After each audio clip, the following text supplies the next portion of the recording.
अस्सलाम वालेकुम dear students.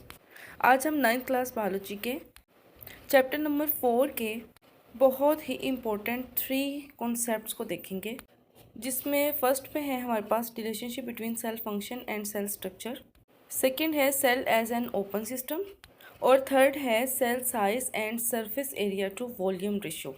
हमेशा की तरह आज के लेक्चर में भी मैंने बहुत इजी इंपॉर्टेंट पॉइंट्स बनाए हैं। इम्पोर्टेंट एमसीक्यूज भी आपको बताऊंगी, शॉर्ट क्वेश्चन कौन से आ सकते हैं वो भी आपको बताऊंगी। लेक्चर स्टार्ट करने से पहले एक ही बात कि चैनल को सब्सक्राइब कर दें और बेल आइकन को ज़रूर प्रेस करें। ये आपके फ़ायदे के लिए ही है, ताकि जो भी नई वीडियो आए उसका नोटिफिकेशन आपको मिले और आप उसे देखकर फ़ायदा उठाएं। चलें जी, अब हम लेक्चर का बाकायदा आगाज़ करते हैं। फर्स्ट टॉपिक हमारा है relationship between cell function and cell structure, यानी कैसी स्ट्रक्चर होगी तो वो कैसा जो फंक्शन है परफॉर्म करेगा। अब फर्स्ट लाइन देखें कि bodies of animal and plant cell जो है उसमें डिफरेंट टाइप के सेल होते हैं, और अगर ह्यूमन बॉडी की बात की जाए तो हमारी बॉडी के अंदर तकरीबन 200 टाइप के सेल प्रेजेंट हैं।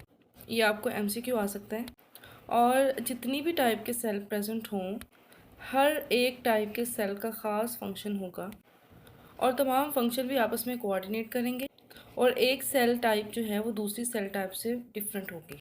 अब हम देखते हैं साइज़ एंड शेप, यानी कैसा साइज़ और कैसी शेप होगी तो उसका फंक्शन जो है वो कौन सा होगा। अब बुक में 3 सेल जो है ना वो मेंशन है, एक है आरबीसी, एक है नर्व सेल और एक है जाइलम सेल।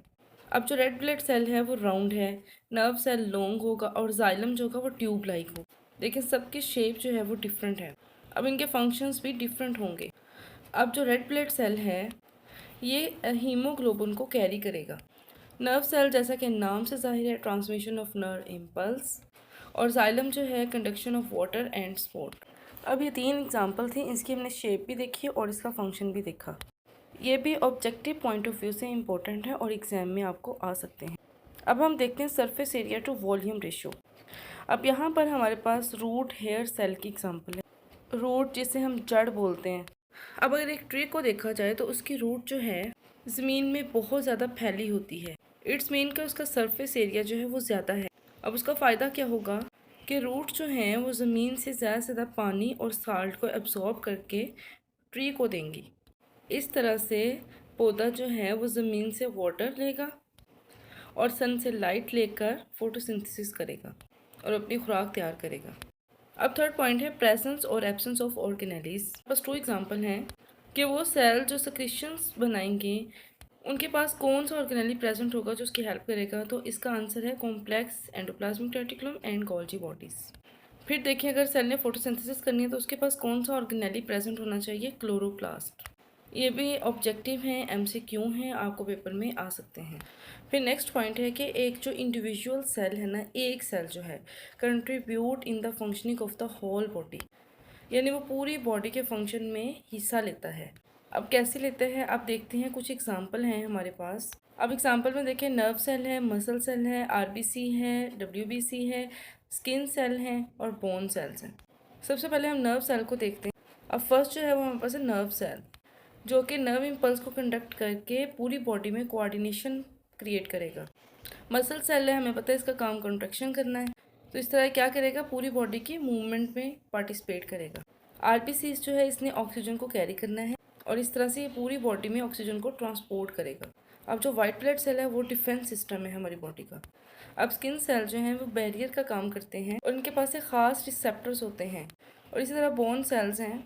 बोन सेल अपनी एक्स्ट्रा सेलुलर स्पेसिस में कैल्शियम को स्टोर करता है, डिपॉजिट करता है, जिससे हमारी बोन्स होती है वो स्ट्रॉन्ग हो जाती हैं और इस तरह से ये सपोर्टिंग रोल जो है वो प्ले कर रहे हैं। अब यहाँ पर मैं स्टार लगाऊंगी, वो देखें वो सारे इंपॉर्टेंट फंक्शन है, वो इंपॉर्टेंट पॉइंट्स हैं, वो अपने याद करने हैं। फर्स्ट में देखिए coordination in body, second movement of body, फिर transportation, defence, barrier, receptors present है और सपोर्टिंग रोल। फिर नेक्स्ट हम बात करते हैं cell as an open system. अब यहाँ पर आपको एक एग्जांपल के थ्रू मैं बताती हूँ। जैसे आजकल रेस्टोरेंट में बहुत ज़्यादा ट्रेंड हुआ है कि रूफ टॉप, कि हमने रूफ टॉप पे खाना खाना है। वो भी एक ओपन सिस्टम है, यानी जब हम रूफ पे जाएंगे तो हमारा इंटरेक्शन जो है वो इन्वायरमेंट के साथ होगा। तो हम ओपन सिस्टम में बैठे हैं। इसी तरह सेल जो है वो एज एन ओपन सिस्टम कैसे काम करता है, वो भी कॉन्स्टेंटली जो है ना इंटरेक्ट कर रहा है अपनी इन्वायरमेंट के साथ। मसलन इसकी 4 एग्जांपल्स हैं हमारे पास यहीं पे कि animal eat what around them. Around them में इन्वायरमेंट आ जाता है ना कि वो खाता है जो उसको इन्वायरमेंट देती है। फिर गेट रिड ऑफ वेस्ट, फिर डिकम्पोज व्हेन दे डाई, जब वो मर जाता है उसको डिकम्पोज इन्वायरमेंट ही करती है। फिर है कि हर तरह की एनर्जी जो है ना वो एक्सचेंज करते हैं अपनी सराउंडिंग के साथ, अपनी इन्वायरमेंट के साथ। ये देखिए कितनी अच्छी इजी डेफिनेशन है इसकी और इसकी एग्जांपल्स हैं। फिर है हमारे पास cell size and surface area to volume ratio, यानी इसमें सेल साइज और सरफेस एरिया हमने देखने हैं वॉल्यूम रेशो के साथ। अब 3 इंपॉर्टेंट पॉइंट्स यहाँ पे मैंने निकाले हैं साइज़ के हिसाब से। अब साइज़ देखें, smallest, bulkiest and longest. 3 size हैं। स्मॉलेस्ट जो है उसका देखें बैक्टीरिया है माइकोप्लाज्मस और उसका साइज़ भी मेंशन है। अब बल्किएस्ट क्या होता है, भारी, वो कौन सा सेल होगा, वो बर्ड एग्स होंगे। और लॉन्गेस्ट जो है वो muscle cell and nerve cell है। ये तीनों पॉइंट आपको एमसीक्यू में पूछे जा सकते हैं। अब हमने देखना है कि सेल का साइज़ और शेप कैसे उसके फंक्शन के साथ रिलेट करते हैं। अब नीचे फिर हमारे पास 4 एग्जांपल्स हैं। हमने यहाँ देखना है कि उसका साइज़ कैसा है और उसका फंक्शन कैसा है। अब सबसे पहले बर्ड एग की बात करें कि वो बल्किएस्ट तो हैं, अब वो क्या फंक्शन परफॉर्म कर रहे हैं। अब उनके पास होगी लार्ज अमाउंट ऑफ न्यूट्रिएंट्स की, जो कि वो अपने डिवेलपिंग यंग्स को देंगे। अब long muscle cell are efficient, क्या करेंगे, pulling different body part together. अब लेंथी नर्व सेल्स हैं, transmit message between different parts of the body. अब स्मॉल सेल साइज का क्या बेनिफिट है, जो कि आरबीसी है, रेड ब्लड सेल। अब उसका साइज भी मेंशन है 8 माइक्रोमीटर इन डायमीटर। अब हमारी बॉडी में जो टाइनीएस्ट ब्लड वेसल है ना, जो सबसे छोटी ब्लड वेसल है, वो है कैपिलरीज। अब वहाँ पर ब्लड वैसे नहीं जाता, लेकिन आरबीसी जो है इनका साइज़ चूँकि छोटा है तो वो छोटी तंग नाली होती है जहाँ से ये फिर आसानी से गुजर जाते हैं। अब देखिए इसके छोटे साइज़ होने का हमें बेनिफिट है। अब ये जो है in relation to their volume, इसकी डायग्राम मैं आपको आगे बनाकर दिखाती हूँ दोनों की। यहाँ पर और एक पॉइंट है, लार्ज सेल जो है उसका लेस सरफेस एरिया होगा और स्मॉल सेल जो होगा उसका मोर सरफेस एरिया होगा। बाकी ये पॉइंट्स आपने देख लेने हैं, ये आपके नोट्स जो हैं कंप्लीट रहें इसलिए ये मैंने पॉइंट्स यहाँ पे मेंशन किए हैं। इसकी डायग्राम हम आगे देखते हैं।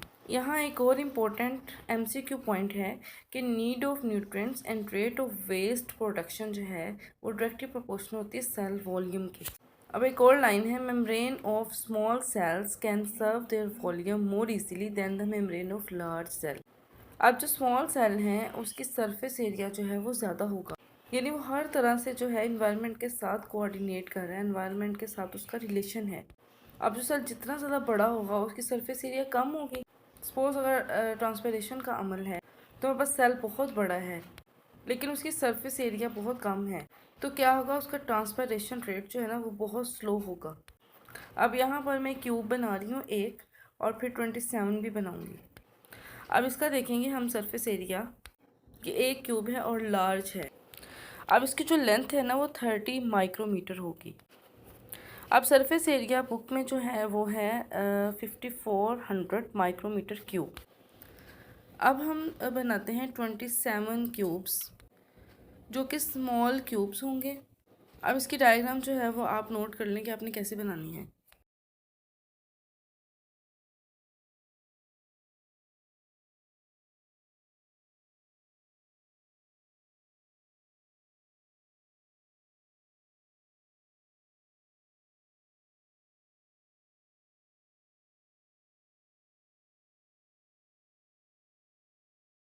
अब इसकी एक क्यूब की लेंथ जो है ना वो हमारे पास है 10 माइक्रोमीटर। अब इसका टोटल सरफेस एरिया जो है वो बुक में मेंशन है 16,200 माइक्रोमीटर क्यूब। अब हम सरफेस एरिया की वैल्यूज़ निकाल के देखते हैं कि कैसे आएंगी। यहाँ पर आपने एक बात याद रखनी है कि क्यूब हैज़ 6 फेसेस। अब इस एक फेस का जो एरिया अगर हमने मालूम करना है ना, तो हम क्या करेंगे, जो लेंथ है ना उसका स्क्वायर कर देंगे। जिस तरह से स्मॉल क्यूब के सिलसिले में हमारे पास जो लेंथ थी वो 10 माइक्रोमीटर थी, तो हम क्या करेंगे 10 माइक्रोमीटर मल्टीप्लाई बाय 10 माइक्रोमीटर और इसको फिर 6 फेस के साथ मल्टीप्लाई कर देंगे। ये हमारे पास एक फेस का एरिया आ जाएगा, वो है 600 माइक्रोमीटर क्यूब। मालूम करना है साइज स्मॉल क्यूब, तो हम 27 को 600 माइक्रोमीटर क्यूब के साथ मल्टीप्लाई कर देंगे, तो हमारे पास यहाँ पर सरफेस एरिया आ जाएगा स्मॉल क्यूब का। इसी तरह आपने लार्ज जो क्यूब है ना, उसकी भी इसी तरह से फाइंड आउट करनी है। लार्ज में एक जो साइड की लेंथ है वो है 30 माइक्रोमीटर। 30 माइक्रोमीटर का आपने स्क्वायर लेना है और 6 जो है उसके फेस उसके साथ मल्टीप्लाई करना है, तो हमारे पास उसकी वैल्यू भी आ जाएगी। ये था हमारा आज का लेक्चर। उम्मीद करती हूँ कि आपको इसकी समझ आ गई होगी। अगर कोई पॉइंट आपको मुश्किल लगता है तो आप कमेंट बॉक्स में मुझसे पूछ सकते हैं, और इन वीडियोस को ज़्यादा से ज़्यादा अपने फ्रेंड्स के साथ शेयर करें, और जिन्होंने अभी तक सब्सक्राइब नहीं किया वो इसको सब्सक्राइब करते हैं। अल्लाह हाफिज़।